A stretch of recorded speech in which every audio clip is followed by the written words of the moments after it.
world dissolved into a screech of grinding metal and shattering glass. Kelsie wasn't flying over a neat grid of city streets.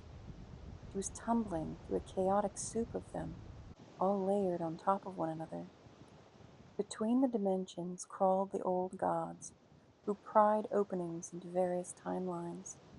They grabbed a greenish light from each one, stuffed it in their mouths, and grew slightly more solid in form. The old gods were coming back, and they were consuming everything as the timelines blended into one reality. He plunged through the roof of a factory where ghostly men worked a silent assembly line, packing Glimmer into vials. Monsters stood behind the ghosts, working the men who worked the line with multiple arms and appendages stuck into their backs, like keys winding up dolls. As Kelsie barely missed the floor, she swept past hairy monster ankles and shot out the other side of the Glimmer factory. She flew into the street, past the windows of a gleaming, futuristic high-rise that was built before her eyes. The Fisher Building was a fixed point, a lighthouse in a stormy sea of time, but she was a ship without a rudder, and the currents were violent. In the relative calm of Lovett Street, Solange watched Kelsey's vibrant life force streak across the dimensions like a rogue comet. "It's going to tear a hole in every dimension you protected by coming here," Kung grumbled, nursing his arm where Sally's knife had pierced him. The wound was more energetic than physical, a disruption that left him feeling drained and weak. He hadn't spotted Sally as the main risk in this town, but she sure was interesting to live with.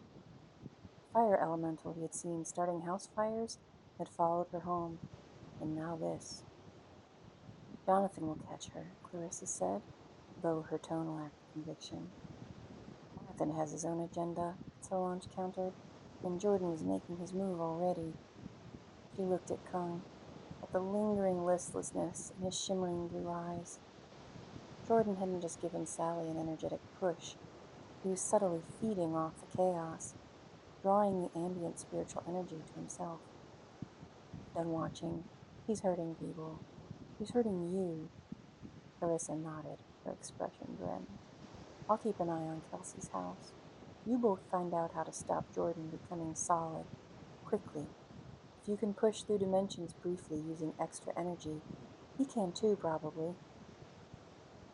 The porch across the street, Mrs. Waverly's rocked in her chair, a worn blanket over her knees despite the mild evening.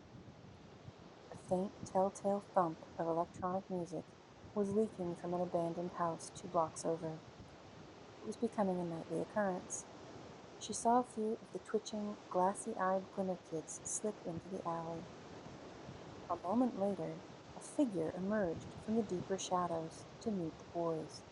He was handsome, dressed in a stylishly embroidered coat, but there was something wrong with the way he moved, a bit too fluid and graceful, and his smile was all sharp teeth. A bone pierced his nose.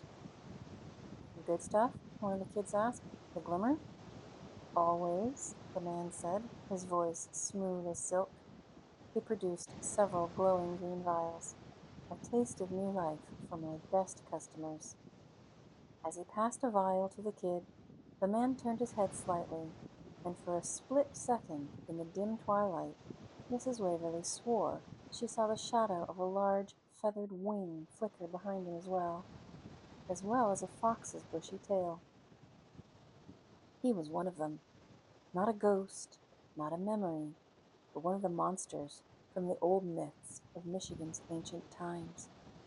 He was back in the flesh. Joelle clutched the arms of her rocking chair. "Kelsie," she called through the dimensions.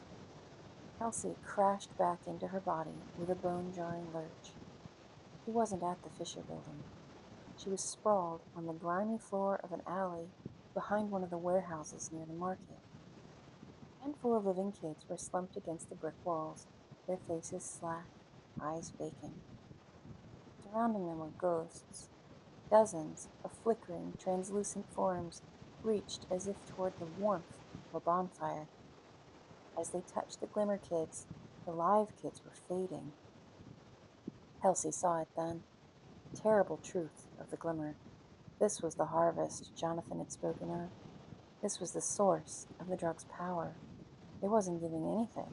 It was transferring life from one person to another and sucking the past back into the present to make a chaotic blend of timelines. Even if the ghosts and monsters succeeded in crossing over to the realm of the living again, what would happen to everyone who was living? Were all the living humans going to die? Or just Glimmer users? If the old gods became material beings again, it might not matter. A low growl echoed from the mouth of the alley. The red-horned beast, a hulking thing with eyes like burning coals, stood silhouetted against a streetlight. It wasn't looking at the kids or the ghosts. It was looking at Kelsie. She was the brightest light in a banquet of fading candles, and it was on the hunt. She saw the recognition in the old god's eyes at the same moment she felt the realization hit her. Before she could scream, a hand clamped down on her arm, yanking her backward. It was Neil. His face was pale, his eyes wide. "What are you doing here?" he hissed, pulling her deeper into the shadows. "I followed you. You just vanished from your living room." "I don't know what I was thinking," Kelsie stammered, her gaze fixed on the monster as it took a slow, deliberate step into the alley. "Those spirits are harvesting energy from the living. Neil, I think the old gods are going to kill everybody if the ghosts don't suck the life out of them first. What can we do to stop them?" "We need to go," Neil said, his voice tight with a fear she now understood, having seen the monsters up close. "I have to stop them." "Not by yourself, Kelsie. No one can stop the whole world being destroyed by themselves." "You're right," she said. "Let's go talk to Jonathan about what I found."